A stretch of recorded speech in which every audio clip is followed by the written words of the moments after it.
Welcome back to the panel discussion, Government Resiliency, Pillars of Cybersecurity, sponsored by Red Hat on federalnewsradio.com and 1500 AM. I'm your host, Jason Miller. My guests today are Frank Konecki, the Chief Technology Officer at the Air Force, Marianne Bailey, the Principal Director and Deputy Chief Information Officer for Cybersecurity at the Defense Department, Jeff Blank, the Technical Director for Endpoint Security at the National Security Agency, and Dave X, the Chief Technologist for Public Sector for Red Hat.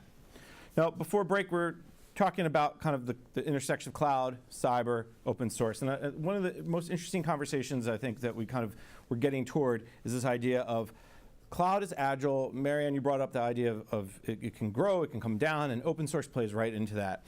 So I'm going to actually start with Jeff from NSA. Talk a little bit about how you see this, the agility of cloud and how it fits in with what you guys are doing with cybersecurity and open source. One great point about open source generally is that if it's not doing what you want, you can change it.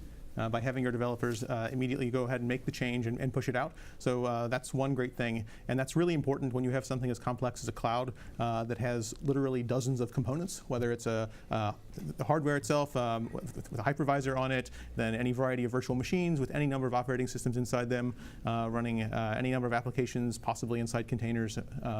And so and then of course there's software-defined networking that can be used to orchestrate all the network connections among all of those things. And so if there's some specific mission need someone finds that they absolutely need to have solved, they can just make the change in the way that meets their mission need and move on quickly. And when you add cyber to it, this idea of this cloud is so elastic, can you also add the cyber piece to it so that makes cyber the same flexibility, elasticity that comes with the cloud? Oh, sure. One great thing about, I guess, virtualization generally is that if you need a new machine that you know is fresh and good to go, you can simply bring it up. Or dozens of them if the need is there. So there's great potential there for cloud to drive down costs for things like incident response or security continuous monitoring or things like that. I mean, virtual machine introspection, for example, is one technology that can allow the hypervisor or another virtual machine to look into one machine that's running and determine what exactly is going on. And I think, let me turn to Frank here, because I think one of the things about this agility with cybersecurity, when you add cloud and open source to it, is, as Jeff was saying, when you have a problem, you can quickly move to something else and end the problem, or at least limit the problems. Talk a little bit about how the Air Force is seeing that agility with cyber cloud mixed in. I mean, we've looked at moving the virtual machines around now based upon a threat that occurs. I mean, this is something that we've actually always wanted to do, is to reorganize the structure, and also it means to organize it, move it to other cloud vendors as well. Because if a threat comes in, you may have to move it dynamically. Now, it also means that the logs and everything that we're doing can actually be elastic at the cloud and also be compressed at the cloud also, so that key alerts can be sent immediately off while the whole data feed and everything else is kept at the cloud structure. So the elasticity helps us both in two ways. We don't have to send all the transaction logs back to our central facility. We can just send alerts, and they can go back later to do forensics and everything else that exists in the cloud structure.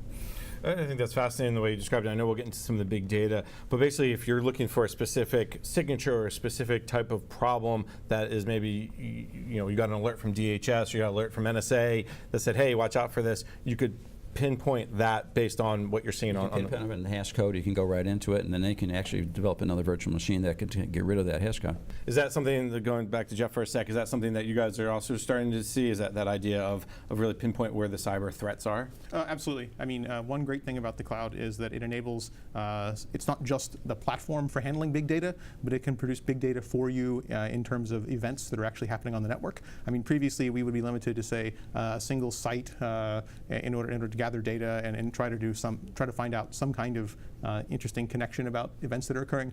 With the cloud, that's taken to a whole new level. I think that's interesting. It's not something that people really kind of think about when it comes to cloud and cyber, is of what it can do. It's mostly, well, it's more secure because Dave's going to make it more secure, and he promised. So I think it's good. Marianne, let me turn to you on this agility issue and this idea of agility in the cloud and adding cyber to it. Talk a little bit about, from the OSD perspective, from the policy perspective, from the kind of operational perspective as it kind of heads down to someone like Frank.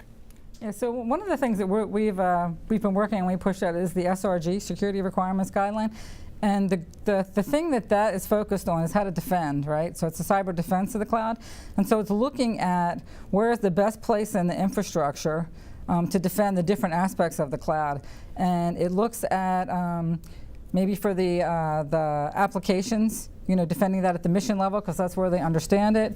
But for the infrastructure of the cloud, especially if it's a broad cloud that we're using across the department in multiple places, that would actually happen at more of a border or a DODN control. So it gives us a very different way at looking at how to defend the cloud. Very, very granular, places where they have the ability to actually maybe move and jump more quickly as opposed to a broader infrastructure perspective. And is the application piece, is that more complex? So again, I've heard from at different events recently that applications in the cloud and how to secure them. I think Frank was talking about that. Whose responsibility and when's it become Frank's responsibility versus Jeff's versus the vendor's responsibility?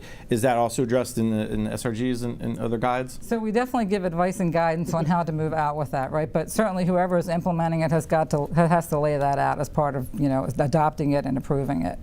I think one of the things is more and more apps go to the cloud. It's one thing to do infrastructure as a service or platform as a service, but as more apps go to the cloud, that becomes a more complexity.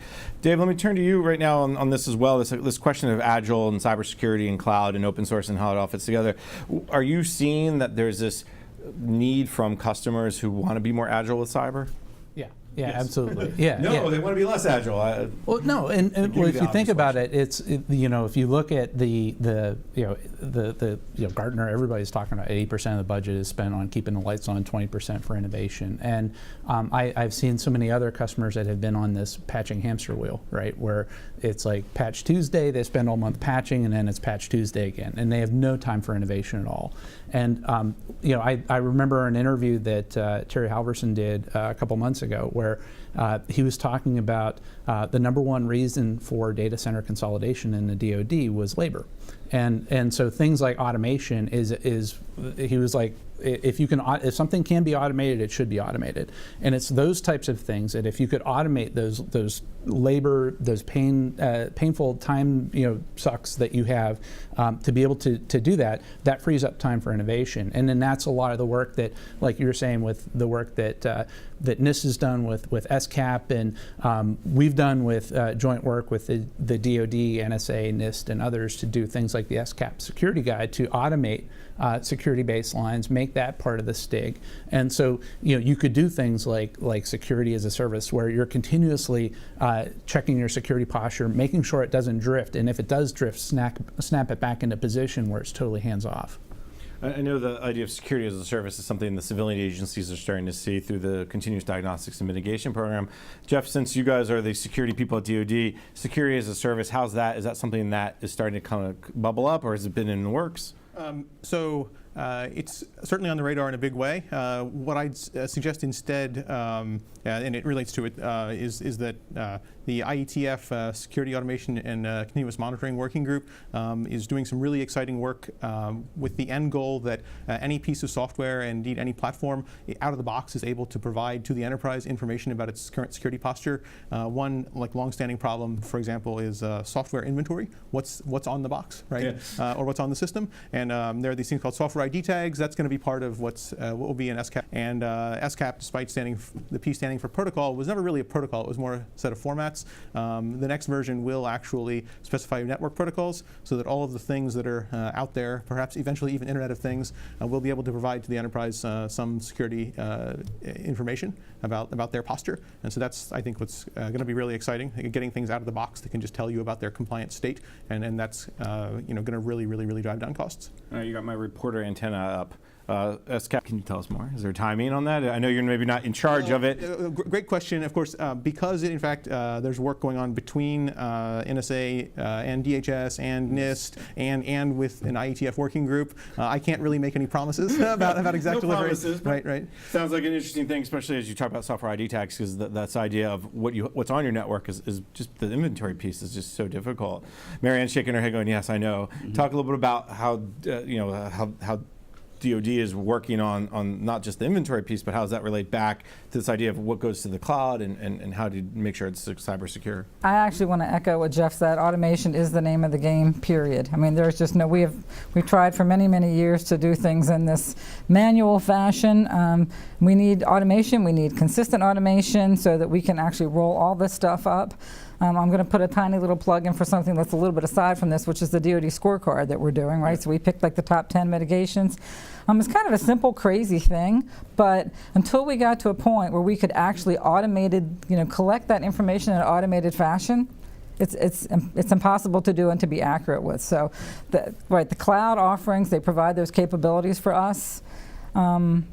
And so we're definitely looking forward to that, and we are going to use that, and that absolutely is the name of the game, and that is the game changer, I think. And I know we've written about the scorecard, so I know we're hopeful that if it won't be released publicly, or at least we'll get some updates of that from Mr. Halverson, so maybe in the near future. Dave, let me turn to you. This whole talk about automation, open source comes in now and helps, but also is there concern about how do you ensure that the code that is running, not just automation, but the software code that's running is secure? Talk a little about how that plays into it. Yeah, so those are things like the open source software supply chain. And so like we're talking about software ID tags, when you have software ID tags, do you apply that to a particular open source project? And then everybody gets to use the same software ID tag? Or does it depend on a particular vendor that has, like Red Hat has a particular version, somebody else has a different version? I think they should be separate, right? Because the supply chain of each open source project or product is different based upon who builds it and where the software comes from. And so those are the types of things that we really think about. It's like when you have proprietary software, you have one supply chain, right? You know where the source came from, you know where the binary came from. You hope so. I mean, yes. There's so many times their software is developed everywhere across the world. Everywhere. I'm sorry to interrupt, but right. But at least you hope, right? Hope. That there's like one chain-ish. But with open source, right? And it's like Red Hat has their supply chain where we run things through stuff like Coverity.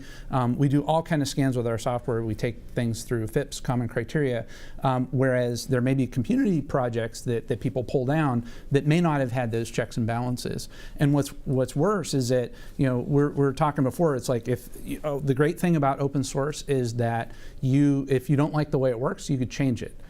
The problem that you run into there is that whenever you change it, you own it. Right? You pick up that technical debt, and so then you need to pay to support that. And the choice is you either pay somebody else to support it or you have to pay for it yourself. You just can't ignore the support for it. So factoring in the support for open source is really important. Be a good community participant and push it back to the upstream exactly. project. And yes. then in that case, you may just get the commercial support effectively for free. Right. Yeah. By virtue of contributing. That's right. Let me put maybe a finer point on this idea here is that if you change it, if Frank changed it, and Frank now owns it because he changed the code. Right. But if you push it back to the community, as Jeff was saying, the community continues to own it by saying, hey, I saw a bug or I saw a problem, we need to fix it, and then the community comes together to fix it. That's what Red Hat does to a fault. We have so many customers that come to us and say, oh, we want you to build a special snowflake just for us. And they get mad at us because we actually take the time to take it upstream and get it committed and brought back downstream so that technical debt comes off of our shoulders and the entire community gets to look at the code, make sure it's secure, and that helps lower our engineering costs, which we pass on to our customers. Frank, let me turn to you because you were shaking your head through a lot of what Dave was talking about with this is owning the code. I mean, how does the Air Force kind of address that open source issue where if you want to make a change because of a cyber problem or not a cyber problem? This is where we get into difficulties. Yeah. Because we've talked about this lots of times already, that if we make a change to the code, and we don't want to push it back to the community for other reasons, for security reasons, we may have to own the code. And then that gets very messy in our viewpoint because we just don't want to own code because we're trying to get out of that business rapidly. Right. And so we try not to do that. We try to, through the community interest, and try to push it out there. The only problem we'd have is the community goes away. What do you do then? Then we have to own the code. And I don't think we've been stuck in that issue yet, but we've come close to some of those that, we have the piece of code and it's open source and all of a sudden nobody wants to maintain it anymore. And I think over the long haul, you're right, because as people change, and we can talk more about innovation. Before I do that, since we're talking supply chain, let me turn to Dave. In the beginning, I talked about something called typo squatting, yes. And I thought that was fascinating. Talk a little bit about what that is and why that's a concern within the open source and supply chain. So typo squatting. There is a bachelor student in Germany who's working on his his bachelor's thesis, and there are a lot of code repositories that are out there where that are for libraries for like Python or Node.js and all that. So instead of a developer building something all by themselves, they could just use these public libraries. And his premise was that instead of me going in and hacking those repositories, instead let me stick another library in there that is named almost identical to it, but just slightly misspell it. And let's see if anybody, just by a typo, just starts including it and starts using that library. And then he augmented that code so it behaved identically, but he put some telemetry code in there to track who was using it. And the result was he was able to see that there were a lot of .govs, a lot of .mils using his enhanced code.